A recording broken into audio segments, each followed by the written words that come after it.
Hello, welcome to another episode of History Hack. I'm actually really excited, even though my voice doesn't sound all so excited, because today we have a returning guest. It is, are you all ready? Dun dun dun! Dan Kaszeta, because he is so awesome. He doesn't need an introduction. Hi Dan, how are you doing? Hi Alina, how are you today? Great, we've got an awesome topic to talk about today, haven't we? Yeah, I want to talk about, in fact, break many years of silence and talk about my career in the not-so-secret Secret Service. So listen, instead of us chatting rubbish for the next 5 minutes, I think we should just jump straight into the first question. So, first of all, please tell us, what is the US Secret Service? Well, the U.S. Secret Service is about 7,000 people, plus or minus. It is a U.S. department, U.S. law enforcement agency. For most of its history, it was part of the Treasury Department, and in 2003 moved into the U.S. Department of Homeland Security. It is a law enforcement agency, one of the oldest ones, and it has this funny split mission of creating a safe space for the president and the vice president and a handful of other protectees, as we call them, but it also has this other mission of enforcing the counterfeiting laws. It's a very interesting split mission, and I think we'll talk about the history of why it is, but the U.S. Secret Service is one of a number of federal law enforcement agencies. The United States is probably the only country in the world where the so-called Secret Service is not an intelligence agency and it's not a spy agency. It's not the same thing as the CIA. People often make those mistakes, but it's, at the end of the day, it's a law enforcement agency with a large protective role to protect the President of the United States, the Vice President, the houses they live in, and things like visiting foreign heads of state. Do you know what? Since you've started talking, do you know the one thing you're going to hate me for this? Please don't. Yeah. The one thing that's going through my mind is Olympus has fallen. Oh, don't even start with me on that. Yeah. Or there was the Clint Eastwood In the Line of Fire, which had a bunch of guys out there welding manhole covers shut, and I was really excited because I thought I was going to learn how to weld manhole covers. But, there is, as there always is, there is a wide gap between Hollywood and reality.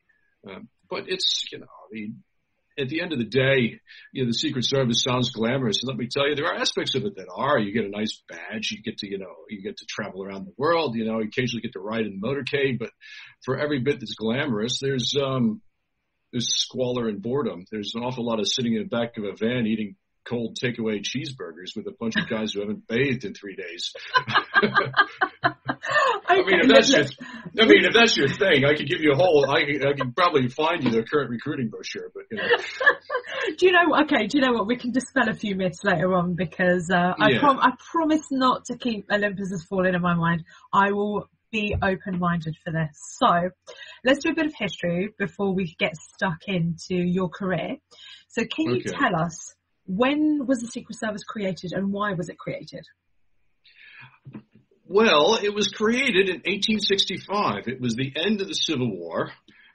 The problem was that the U.S. financial system, the North having won, but the South being now under occupation, the financial system, which had been based on gold and silver coin and copper coinage, had largely collapsed, and there was now this advent of paper money, but paper money was easily counterfeited. So at the end of the Civil War, so much of the currency in circulation was counterfeit. It was considered a huge national crisis. But this was at a point at which there really, other than the U.S. Marshals and some customs inspectors at seaports, there really wasn't the equivalent there wasn't a federal law enforcement agency. The federal government was not as big as it is now. So this agency got created as part of the Treasury Department, originally with the remit of tackling counterfeiting. And it started out with a small handful of people. They weren't called agents at the time. They were called operatives, which I thought was really cool. And it gradually, through sort of the classic, cowboy era in the 1870s, 1880s, 1890s, it was a small agency that had very good, law enforcement guys who went around and cracked down on counterfeiting. It didn't get the mission of protecting presidents until the assassination of President McKinley, and he was the third president in 40 years to get assassinated. And by this point, it was like, well, come on, guys, this is a bit of a national embarrassment. We had Lincoln and Garfield and now McKinley all shot because we don't really have adequate security for sitting presidents. And at the time of the McKinley assassination, the Secret Service was still really one of the only law enforcement agencies that was under the federal government's direct control that was actually in existence. The FBI wouldn't exist there. None of the other agencies existed. So the Secret Service picked up the presidential protection role, and it grew from there. Originally, it was just presidents, and acquired sort of gradually over time the protection of the vice president, protection of presidential family members.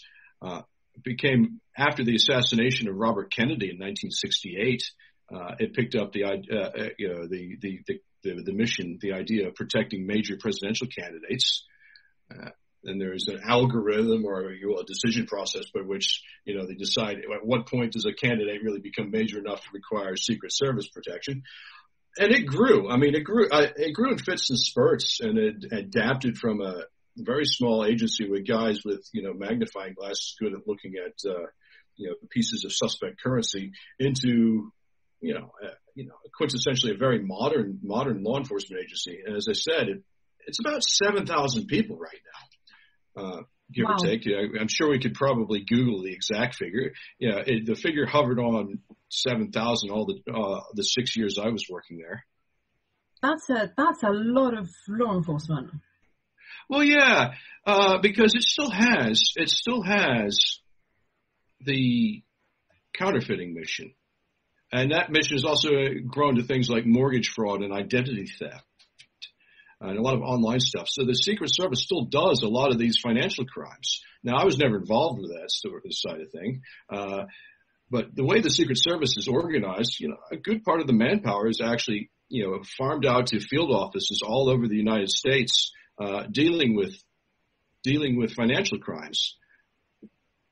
But I think that probably leads into sort of what does the Secret Service look like now and how it's organized. And so it's a lot of different things because, the average person might think that the Secret Service is like the same 6 or 7 tall guys that you see when the president gets out of his limousine. And I literally met people who thought really it was just like 6 or 7 guys and that was it. I'm not that bad. No. I mean, I know there's probably so many more of you. You have to do shift changes and everything else. But first of all, I did not realise that it wasn't just like taking care of the president and the vice president. There's more to it than that. So you can call me ignorant there that I didn't know that it went beyond, protecting the president, etc. Yeah, and you're going to ask me how I ended up working there and the sort of work that I did. And one way to lead into that is to sort of describe, really the sort of geography of the Secret Service, if you will. We will get there. Secret Service, yeah. We will get there because I want to know a bit more because we now hit the 20th century. Mm-hmm. And I want to know what the Secret Service does in the 20th century because obviously the 20th century is the best century. Yeah, well, so far I just got a better run than this one, I tell you. I was much, yeah. Well, the Secret Service spent much of the 20th century in the same mode that it did. It began the 20th century having picked up this mission of protecting the president and did it quite successfully. It foiled several missions, several assassinations. There were assassination attempts against Teddy Roosevelt and Franklin Roosevelt, the two Roosevelts. There was an assassination attempt against Harry Truman. They succeeded there, although a uniformed policeman who was seconded to the Secret Service, Leslie Coffelt, died in the line of duty there during that attack. But it was still not a large agency. It was in 400, 500, 600. I'm not sure exactly how big the agency was at the time which John Kennedy got assassinated in 1963. I was about to say there were some failures, weren't there? Yeah, and the Secret Service is one of these agencies by necessity is reactive. It reacts to things, and it reacted very, very sharply to that. As a result of the things like the Warren Commission report, there was this lengthy inquiry into the assassination of President Kennedy. The Secret Service just was not up to the task in the modern era at that point, and the Warren Commission looked at a lot of things, not just the exact circumstances of the Kennedy incident. They looked at a lot of other things. The result being a rapid expansion of the Secret Service's resources and personnel after that point, and that expansion continued. As threats evolved. The Secret Service starts worrying more about, from the 1960s onwards, starts worrying not just about guys with knives and guns. That's what really they've been traditionally worried about. They start worrying about bombs and technological threats. You get into the 1990s, the Secret Service starts worrying about things like radiation and poisoning and chemical weapons, which is kind of how I end up in the whole scene here. Aha. The plot thickens. The plot thickens. It kind of makes sense now, actually. It makes complete sense. So if you guys haven't listened to Dan's previous podcast, head back. I can't remember which number it is. I will go and double check in a moment. But he does talk about chemical warfare in history, and we specifically cover the 1930s, well, just before the 1930s, so interwar period.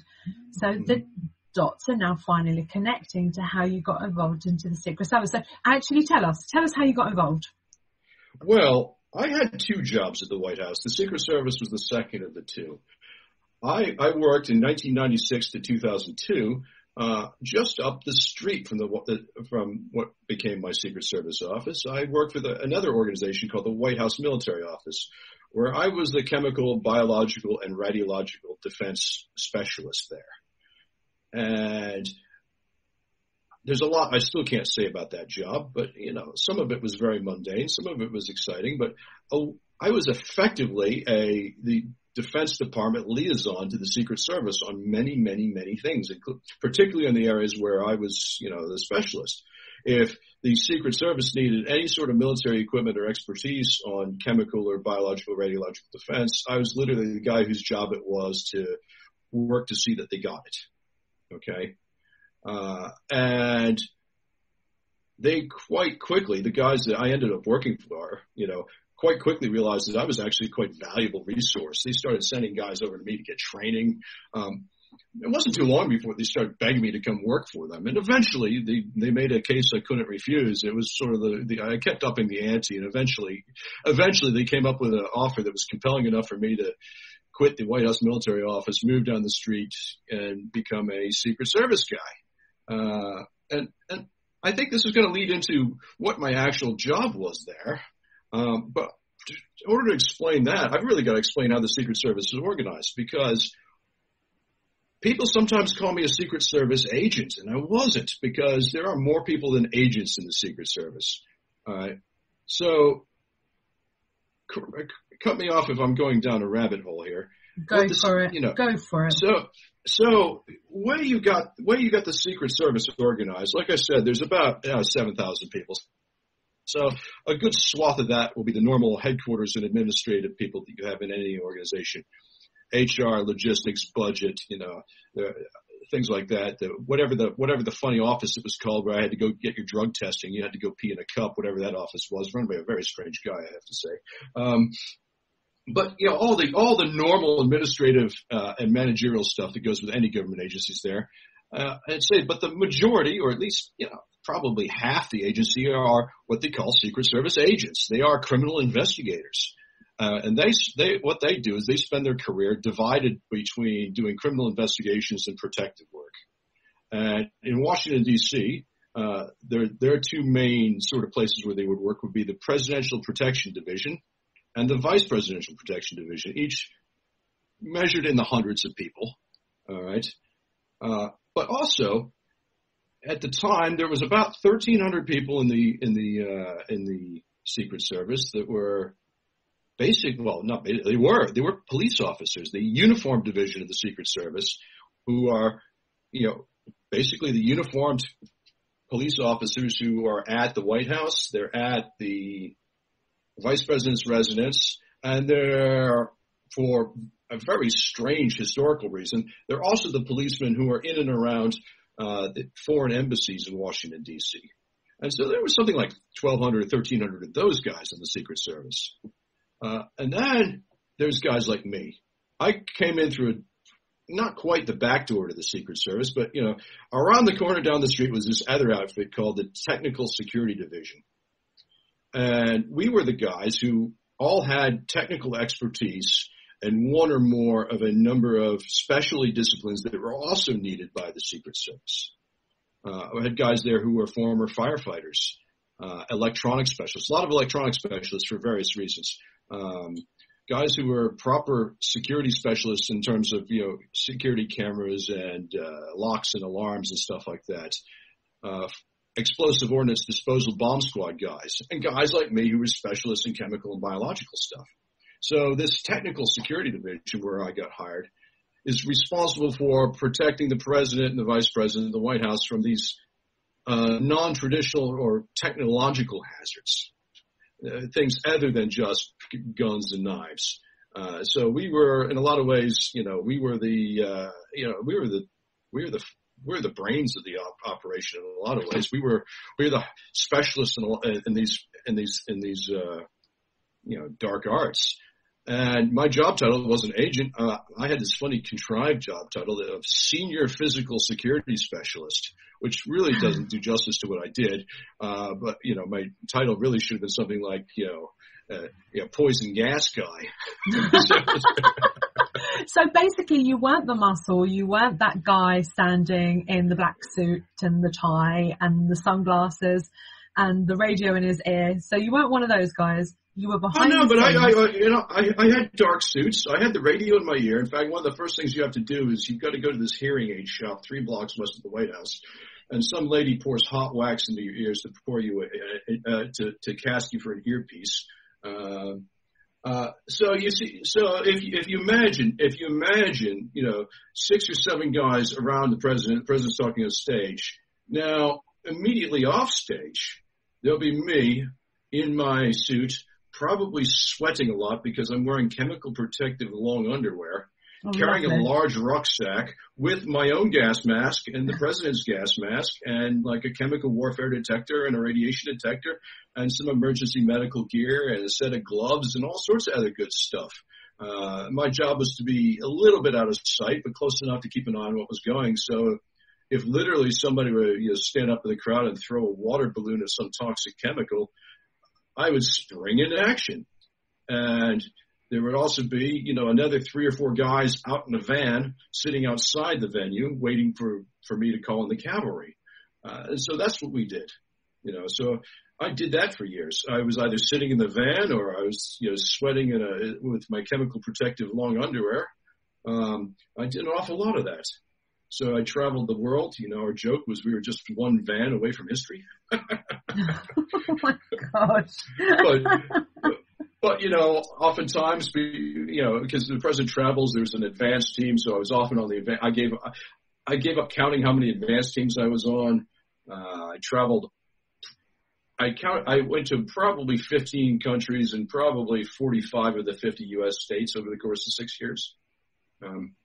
It sounds exciting, but after a while, you start to know every single airport. You become a specialist in hotel chains and airports more than anything else. So forget your training. You're just now an airport and hotel specialist. Yeah, well, I mean, it sets you up perfectly for a life of business travel later on. You know exactly what to do, And exactly where to go. Or where not to go. I mean, if you have any listeners out there in Toledo, Ohio, I'm very sorry. I'm just never going to your city again. It's dead to me.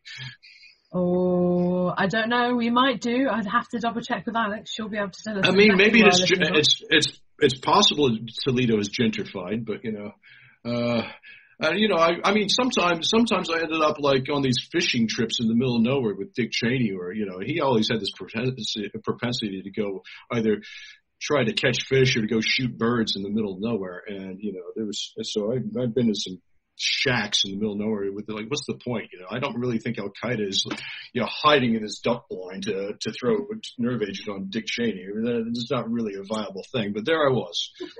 Do you know what? You need to tell us a bit more where you've gone. But before you do, what was it actually like to work there? Did you actually enjoy your job? I think on the whole I did, but I think it had a wider curve, I think, between the worst days and the best days.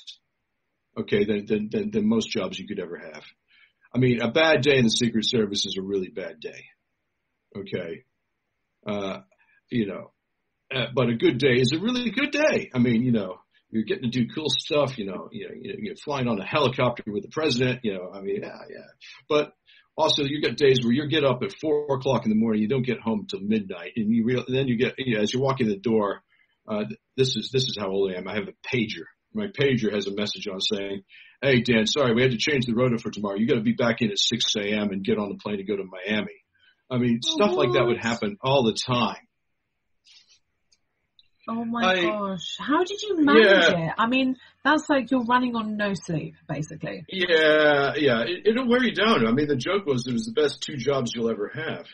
It was particularly bad in 2004 was bad because it was an election year. Election years, it just eat up the manpower of the Secret Service. It just consumes. It's everybody with a badge and going out to the trenches, or in my case, out to the roadside in Ohio or what have you like that, So I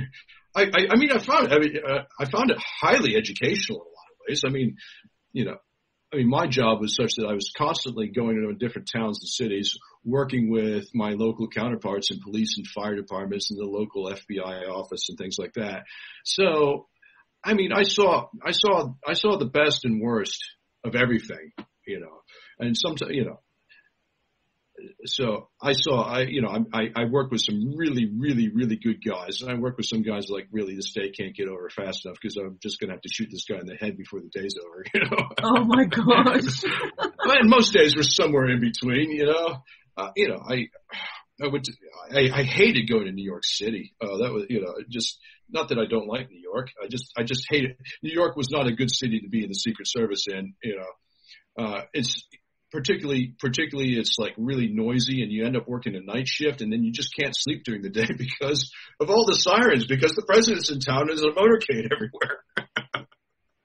So I'm assuming this year is also going to be quite heavy for the Secret Service because there is an election this year, isn't there? Yeah, and it would have started a while ago. Although with less campaign events and the COVID, I have no idea how the COVID is affecting stuff there. So I'm a bit out of the loop there. But I mean, if you look at the statistics at the Secret Service, the election years are used as almost like a de facto hazing ritual. It shakes people out and a lot of people quit after a campaign year.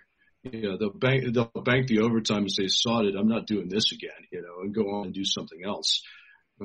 Even only a couple of years in the Secret Service sets you up well for other things because it's a well-regarded agency and the training is good and all that. So the numbers always dip after a campaign year, and having a couple of campaigns under your belt and not having quit and has survived sort of 2 or 3 campaigns really sort of is really the path into middle and upper management, the Secret Service, because it means that like really you can put up with the punishment, you still don't mind working here. It doesn't make necessarily for the healthiest working environment. It's never been an agency where I consider that the morale was particularly high because of stuff I already mentioned, travel is glamorous for the first week and then it's acceptable for the next 6 weeks. And then, but, week 15, you're starting to like wonder, you wake up and you wake up in the middle of the night and you're in a hotel room that looked like the last 20 hotel rooms and you literally don't know where the hell you are. So, ladies and gentlemen, by Christmas, I'm assuming the Secret Service will be recruiting. So if you are interested, do sign up. Yes, it's exactly. It's not a bad job. It's well paid, I have to say. My problem, I think, part of my problem was I was 33 when I joined the Secret Service, and really it's a system set up to really bruise and abuse 25-year-olds, and use a lot of 25-year-olds for the brute force labor. And so there I am, sort of 10 years later, like, yeah, even at 35, like, damn, I'm too old for this crap. The 25-year-old guys, this is cool. I'm making a lot of overtime money. I don't have a family anyway. I'll live out of a box for the campaign year. There were always 5 or 6 guys around the office who seemed to not actually have a residence during the campaign year. They seemed to be getting all their posts at the office and doing their laundry at the laundrette down the street. On the 3 days in the month that they were actually not on the road. So talk to us about your training, because in my mind, I've either got one of two options. Either you did like sort of military style, obstacle course style training, or on the opposite flip side, kind of like the FBI or the CIA secret, spy training. Well, the thing is, I'm wrong, right? well, for me, I got the job because I was already a chemical and biological radiological guy with a lot of background in that already from military and as a Defense Department civilian employee. So my training was kind of tailored to me. When you join this technical security division, you're not in a traditional training pipeline like, agents go through a specific training pipeline. So do the uniform division police officers. They have quite a set training pipeline. The uniform division guys have basically it's a police academy. And the Secret Service agents have something not dissimilar to the FBI training program at Quantico. Whereas us, what they would do, they would literally tailor a training package for what our role was. I came in and realized that, basically they already expected me to know my chemical and biological stuff. I already had a huge, thick, dense CV on that. There wasn't anything they were going to teach me on that. And I realized that they were going to very quickly use me to teach other people on that. But what they wanted me to do was be smart on the other things that the Technical Security Division does, because you have to have a little bit of cross-training in the other things. So I had a lot of training in explosives. I went to EOD school down in Florida. I didn't do the whole course. They send you on the improvised explosive device course, so you can learn to, make pipe bombs and wear a bomb suit and, stuff like that. That sounds like fun, actually. You'd be surprised. You'd be surprised how not fun it was. Thanks for ruining it for me, Dan. Thank you. Yeah, I went to this. I went to this physical security course in Wisconsin. That was actually quite interesting because I learned how to pick locks. I learned how to I learned how to install burglar alarms. Not that I've ever needed to do that, but So basically, what you're saying is that you'd make a very good burglar and a very good terrorist at the same time. Oh yeah. Nobody's safe with me around. Fair enough. Yeah. I mean, and I think that the most intensive training that I did was because our chemical and biological response team, it was called the Hammer team. We were meant to provide emergency medical care as well. So, and a lot of the guys on the team were paramedics, or ex-paramedics, come out of an emergency medical background. I didn't have much medical background. I didn't have a medical background much more than the sort of Army first aid training. So I got sent through this whole emergency medical technician program that the Secret Service runs. And I got sent to then an advanced course that's run by the Army on treating chemical warfare casualties and a few other modules, so, I got really good at gunshot wounds and stabbings and stuff like that. I did my practical work. I did my practical work at Johns Hopkins emergency room in downtown Baltimore. So I've seen every conceivable injury possible. And then I did a week with the Maryland State Police Air Ambulance, going to traffic wrecks and stabbings and shootings and stuff. So I got really good on the medical stuff. That was really the area where I had to catch up. Now, my colleagues who were paramedic guys, they had to really catch up on the chemical and biological radiological stuff. They had to go out to hazardous materials chemistry courses and things like that. So they tailor, in the branch where I work, they tailor a package to you. And I spent much of my first year going to these training courses. And only really as I'm starting to get my ticket punched in these different things, and they finally start sending me out on actual protective missions gradually. In the first couple you do it in an apprentice role. You're really like doing a ride along with somebody who knows what they're doing, so you can see what happens. And gradually you get, they literally call it getting signed off for different types of missions. So after about a year and a half, I'm full up doing everything. So what you're telling us, Dan, is that you're a dangerous, dangerous man. Well, I suppose I could be. I like to think I'm good-natured. No, you are. I only drew my pistol twice in the Secret Service, and once was on a llama. What? Sorry. A llama. Now, this is people have been begging me for the llama story for years. I mean, maybe I'm going to can I give you the exclusive on the llama story? Oh my God, yes, please. Give us, I want to hear more. Okay. It was the 2004 campaign. I was somewhere in Ohio, and it was one of those things where, yes, I'm the highly skilled chemical biological guy, but it's the middle of the campaign, and they sort of need everybody to do a little bit of everything. So me and this other guy, I'm not going to name him. He knows who he is if he's listening. Me and this other guy are stuck out in Ohio doing reconnaissance on this 200-mile long bus route because George Bush gets this idea that he can have this big battle bus and, do these massive 200, 300-mile, campaign caravans, and stop in every little town in the middle of nowhere and kiss babies and buy hot dogs and, shake hands and all that stuff that candidates do. Well, those sort of 200-mile bus campaign, whatever you want to call it, Busapalooza or whatever. These things were logistical and operational nightmares. But part of what you had to do was you had to have guys out really doing reconnaissance on the route to figure out where the trouble spots likely were to be. And that becomes an all-day thing every day for several days on a 200-mile route. And so there I was with this other guy. We're just going to call him Mike. Mike and I are out there. Mike's also a highly qualified chemical biological guy. We're out there. And we're supposed to be finding this pumpkin patch. What? Sorry? Yeah, some farmer has got this stand on the side of the road selling pumpkins because it's 2 days before Halloween.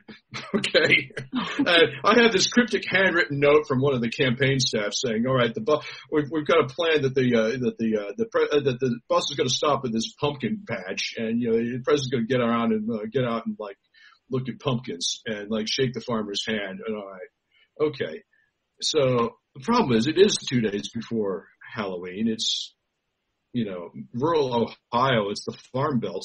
But every 2 or 3 miles, there's another farmer with a pumpkin patch selling pumpkins. And so after about the 10th one, we're sick of looking pumpkins. We have no idea if it's the right one or not. Our guidance was highly specific. It's the one on the right side of the road. Which right side of the road? Exactly. So eventually, eventually it's getting dark, and we're finally in this pumpkin patch. And I finally got a hold of the guy. All right, that we were supposed to do. It's the pumpkin patch run by the Amish farmer. Okay. Oh my gosh. Okay. So I get out there.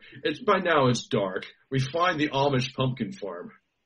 Not everybody even knows that there's Amish in Ohio. There's plenty of Amish in Ohio. Beards, horse wagons, no plumbing, the whole 9 yards,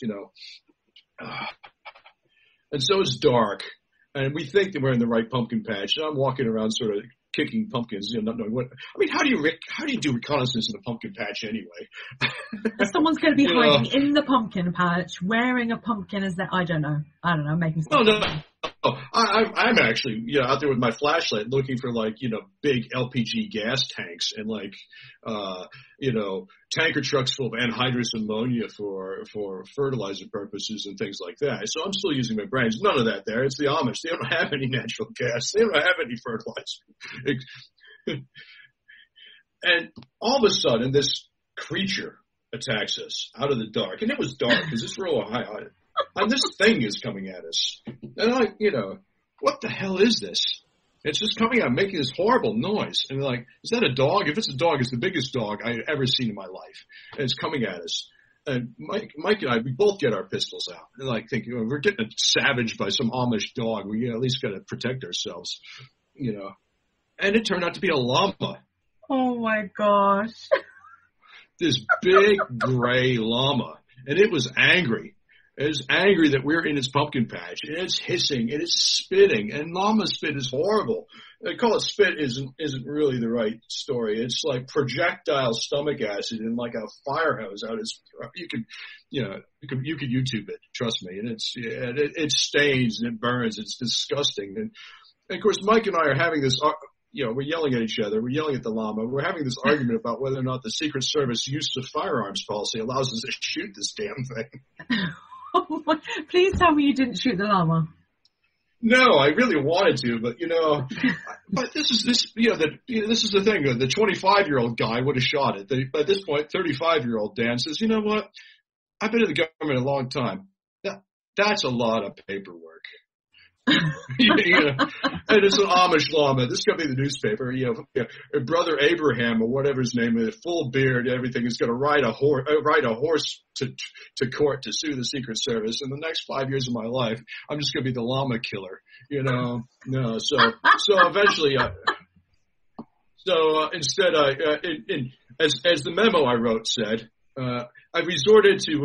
I de-escalated and resorted to less than lethal means of force, which meant I punched the damn thing.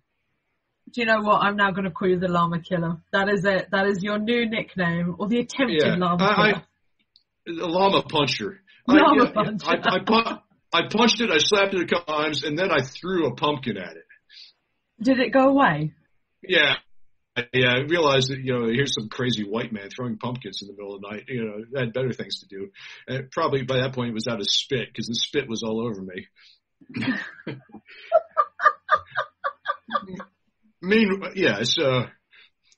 So Mike is literally just laughing his ass off at me. And I got to get back to our, rental car. And I'm just covered in smelly llama's spit. I got to drive about 100 miles back to our hotel. I'm just sort of like, literally got my shirt off and hanging the shirt out off the radio aerial of the car to try to air it out.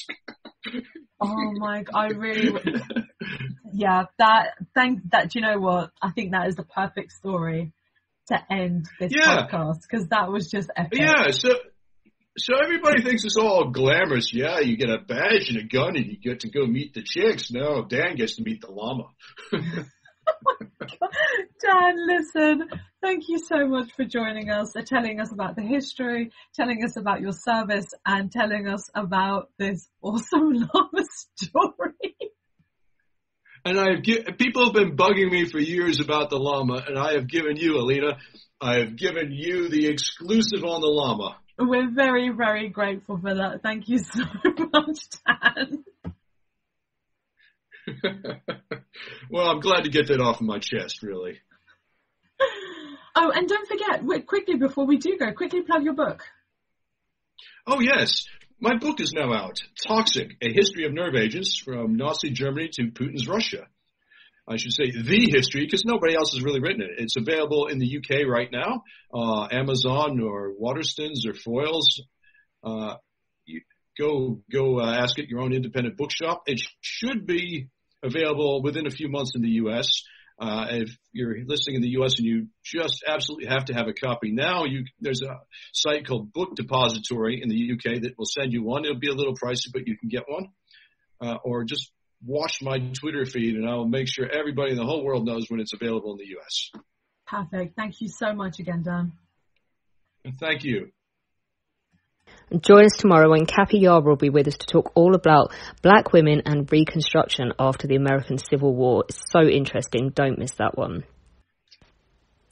We are now on YouTube. We are posting all of our new episodes on there, and we have our own channel, and we are gradually posting all of the back episodes because we have been made aware of the fact that you can only find the last 100 on some platforms. So you can go and listen to your heart's content and laugh at the cartoons and have a great time. So do go over there and subscribe. Don't forget, you can become a patron of History Hack for as little as $1 a month. Just go to www.historyhack.podbean.com. It will help us keep going in the aftermath of the coronavirus, and we would really appreciate it, as we would love to do so.